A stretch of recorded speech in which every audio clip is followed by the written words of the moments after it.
여러분 안녕하세요. 오늘 이 시간에는 통일신라의 문화와 그리고 통일신라 발해의 대외 교류에 대해서 공부해 보도록 하겠습니다. 자, 첫 번째로 통일신라의 문화를 살펴보면 통일신라는 우선 불교를 빠뜨릴 수가 없습니다.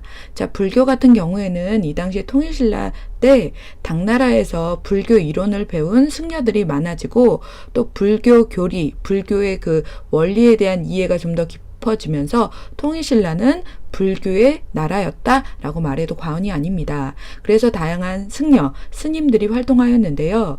원효, 그리고 의상, 세 번째로 해초 같은 승려들이 아주 많은 활동들을 했습니다. 원효는 여러분이 알고 있는 그 원효대사 해골물의 그 원효입니다. 원효대사가 당나라로 불교를 배우러 가기 전날 동굴에서 잠을 자는데 너무나 목이 말라 물을 먹었는데 아침에 일어나고 보니까 그 물이 해골물이었다. 아, 사람이 마음 먹기 나름이구나. 모든 것이 오직 한 마음에서 나온다 라는 그런 깨달음을 얻고 당나라로 가지 않고 우리 신라에서 열심히 불교를 닦아 불교 발전에 이바지했던 사람이 바로 원효지요. 그래서 화쟁사상을 주장했다라고 나왔는데 화쟁이라는 말은 어려운 말은 아니고요. 평화롭게 싸우지 않고 여러 불교 안에 다양한 종파들이 있었는데 그런 대립들을 조화롭게 조화를 이루려고 노력했던 사상, 그게 화증사상이고요. 여러분 나무아미타불, 관세음보살 뭐 이런 말 알잖아요. 그것만 말하면, 나무아미타불만 말하면 자기도 모든 사람이 다 부처님의 세계에 갈 수 있다라고 주장해서 힘들게 살아가는 많은 백성들에게 위안이 되고 불교가 안식이 되었습니다. 그래서 불교가 대중화, 널리 사람들에게 퍼지는데 이바지했던 사람이 원효입니다. 자, 의상 같은 경우에는 약간 귀족적이고 왕권 강화에 기여했던 사람입니다. 원효와 같이 그 당나라로 가려고 하였으나 원효는 우리나라 통일신라에 머물게 되었고 의상은 당나라로 가서 많은 공부를 하였지요. 그래서 화엄종이라는 어려운 불교 교리를 만듭니다. 이 화엄종이라는 것은 어려운 건 아니고요. 하나가 전체이고 전체가 하나다. 그러니까 모든 것에 불교의 원리가 들어가 있고 불교의 원리는 모든 사물에 들어있다 라는 이러한 생각인데 그 하나가 나중에 왕을 상징한다 하여 왕권 강화에 기여했던 불교의 교리입니다. 세 번째로 해초라는 스님은 왕호 천축국전을 썼는데 왕호 천축국전은 하나의 기행문 여행 에세이로서 천축국이라고 하면 지금의 인도입니다. 여러분 불교가 인도 석가모니가 만들었잖아요. 그래서 그 천축국, 인도로 가는 여행기, 그래서 인도뿐만 아니라 동남아시아를 4년 동안 이렇게 왔다 가면서 여러 문물, 그리고 불교의 교리에 대해서 쓴 책이 바로 왕호 천축국전입니다. 이렇게 불교 사상이 발달했고 당연히 불교 예술도 발달했겠지요. 우리 학교 1회고사 22번 문제가 불교 예술, 21번 문제가 불교 예술이 발달했다 이런 내용이었는데 여러분 신라하면 경주하면 불국사와 석굴암 아닙니까? 불국사와 석굴암에 관해서는 수업 시간에 활동 자료를 통해 공부하도록 하겠습니다. 그리고 이 불국사에는 석가탑이라고 불리우는 불국사 3층 석탑이 있고요. 그 다음에 문무대왕릉이 있는 그곳에 감은사라고 절이 있는데요. 거기에 3층 석탑 또한 유명합니다. 그리고 탑비라고 해서 신라 말에 선종이 유행했습니다. 선종은 우리 다음 시간에도 배우겠지만 불교의 한 종파로서 그냥 불교의 이치, 불교의 교리를 달달달 공부만 하는 게 아니라 그것에 대한 깨달음이 중요하다라고 해서 수련, 단련 이런 것들에 대한 관심이 늘어났는데 불교의 그런 종파를 선종이라고 합니다. 그러면서 사람들이 많은 수련을 하면서 왜 스님들이 수련하면서 죽으면 몸에서 사리가 나온다고 하지 않습니까? 그 사리를 모셔놓은 탑, 이걸 승탑 또는 탑비라고 합니다. 자, 이런 것도 유행했고 그래서 승탑, 탑비가 많았고 다양한 종, 그래서 성덕대왕 신종이라고 해서 에밀레 종이라고 여러분 들어봤을 거예요. 그 종의 소리가 깨끗하지 못하여 아이 하나를 거기에 던져서 그랬더니 에밀레 하는 소리가 나면서 뭐 소리가 깨끗해졌다라는 그런 종이 있지요. 실제로는 그런 사실이 없다고 합니다. 그리고 강원도 평창에 가면 상원사 동종이 있는데 이런 종들이 많았다. 탑과 비석이 있고 그 다음에 절이 많았다라는 것은 그만큼 불교가 발달했고 불교 예술이 발달했다라고 이해하면 됩니다. 자, 불교뿐만 아니라 유학도 발달했습니다. 유학이라고 하면 임금에게는 충성을, 부모에게는 효도를 다하는 그런 학문입니다. 유학이 발달한다는 것은 임금에게 충성한다. 그러니까 왕권을 강화하는데 많은 기여를 하는 학문입니다.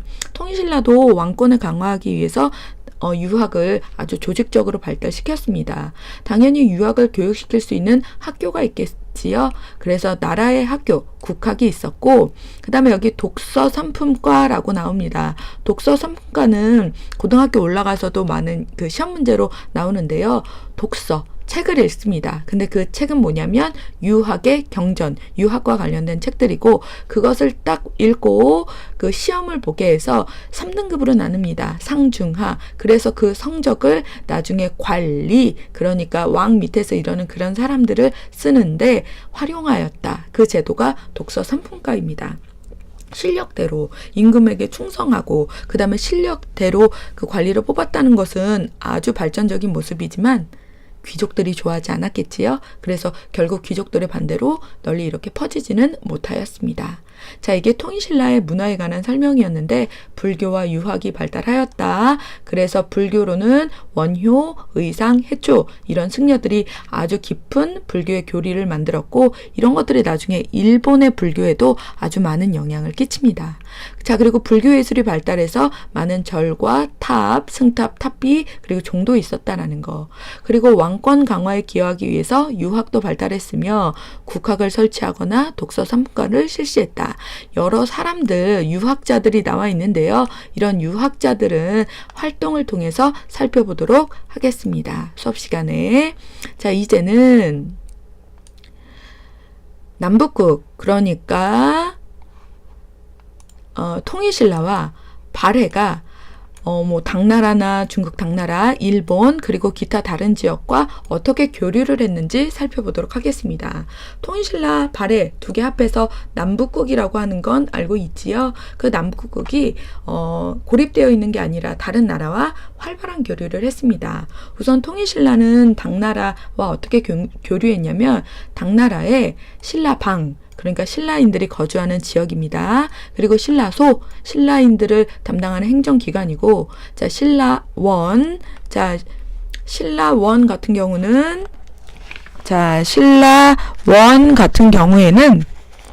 선생님이 갑자기 생각이 안 나네요. 절을 말하고요. 그 다음에 신라관은 여관, 그러니까 숙박시설을 말합니다. 이런 것들을 당나라의 신라인들이 사용할 수 있도록 설치했다는 것은 그만큼 활발하게 교류했다라는 뜻이고, 자, 통일신라는 일본과도 많은 교류했습니다. 특히 일본과 당 사이에 신라가 껴있었기 때문에 그들을 연결하는 무역, 경제적인 무역도 발달했고, 아까 전에 얘기했던 원효나 그 다음에 의상 같은 사람들, 그 사람들의 불교 경전이 아주 일본에서 인기가 많으며 불교 사상이 일본 문화에 영향을 끼쳤다고 합니다.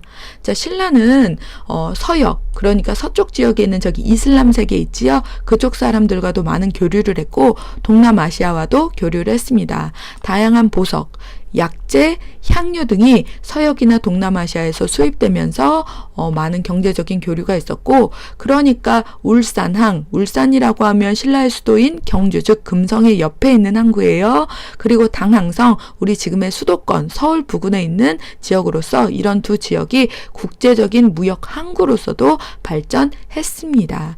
특히 우리 그 신라의 경주에는 서역, 그러니까 이슬람 스타일의 사람들, 머리가 곱슬곱슬하고 눈이 크고 코도 큰 그런 서역 사람들의 조각상 이런 것들도 많이 발견되고 있습니다. 그러면 발해는 다른 나라와 어떻게 교류했나? 자, 산둥반도라고 하면 중국에 있는 지역인데요. 그 산둥반도에 발해관을 설치해서 아하, 이것도 역시 발해 사람들이 당나라에서 머물 수 있었던 여관이구나라고 생각하면 됩니다.